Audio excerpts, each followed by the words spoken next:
Hello, I'm Mark Mattioli, and welcome to my video book hour. I'm going to begin a series of reads with you from my latest novel entitled Boston Accent. From time to time, I'll update the site with further readings. Alrighty, once again, this book is titled Boston Accent, and I published it November 11th, 2011. It's available on Amazon.com.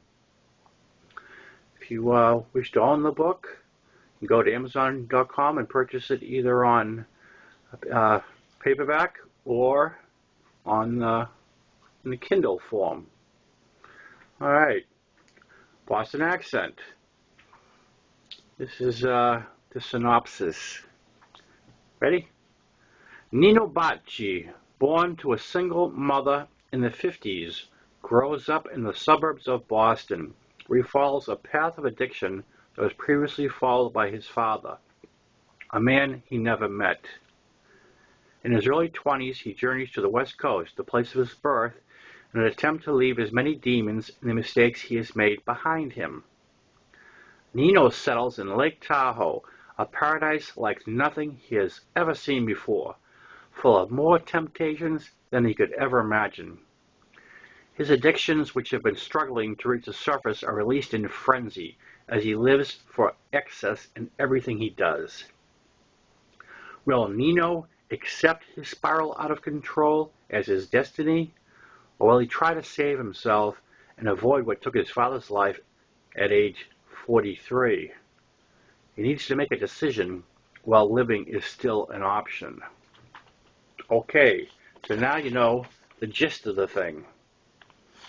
And I'll say right now, this disclosure, my disclosure, this novel is based loosely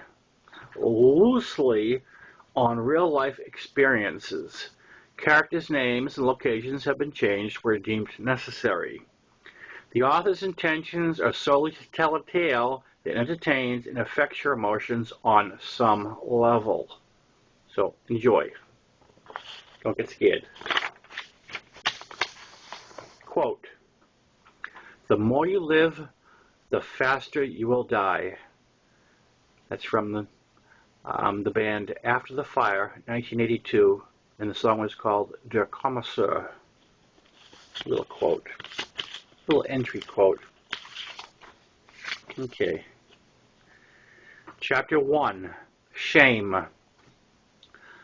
I was born in Northern California the summer of 1957 to a single parent named Lola Eastman.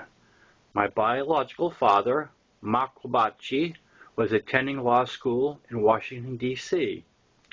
My parents had met in D.C. at a bar while my father was a student and my mother was employed nearby. My mother had grown up in Massachusetts on the South Shore of Boston, while my father was raised in central Connecticut. My parents' backgrounds were similar in the fact that they both came from hard-working, lower middle-class families where both sets of parents struggled to put food on the table. My father was a first-generation Italian-American born to a set of parents. They were both born in Italy. My father was the first of his family to attend college, and my grandparents had high hopes for his success. My mother's ethnic background was French-Canadian from her mother and a mix of Irish, Scottish, and Welsh from her father, who was born on a kitchen table in a modest home just outside of Boston. My parents' relationship gets intimate very quickly, and before you know it, my mom is pregnant. Marco is less than thrilled by the aspect of fatherhood and tells my mom it's not going to work. He needs to finish law school, and he can't do that supporting a wife and a child. My mom calls home in tears and tells my grandparents that she has made a huge error in judgment and needs their support. The first thing my grandparents do is call Marco and tell him what a lowlife he is. And then they tell Marco's parents that they should be ashamed for the job that they did. They then instruct my mom to leave her job in D.C. and move back to Mass. When she arrives in Mass and starts to unpack, my grandfather tells her Keep them packed. You brought shame on this family. You will not have that child here. Here's a plane ticket, a phone number, and an address in California. This is where you will have the child. And just like that, we're off to sunny California. When I was born that August, my mom had Marco's name recorded on the birth certificate. After that, she went to City Hall and had her last name changed to Marco's as well. Now she can return to Massachusetts as a single mom divorcee, and that's much better than being a whore with a bastard child.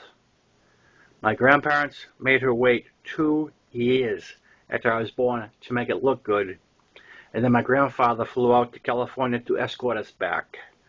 It was time to introduce the grandson to the world. Thus ending this chapter 1. Stay tuned. I'll be back in the near future with chapter 2. Let me know what you think so far. Ciao!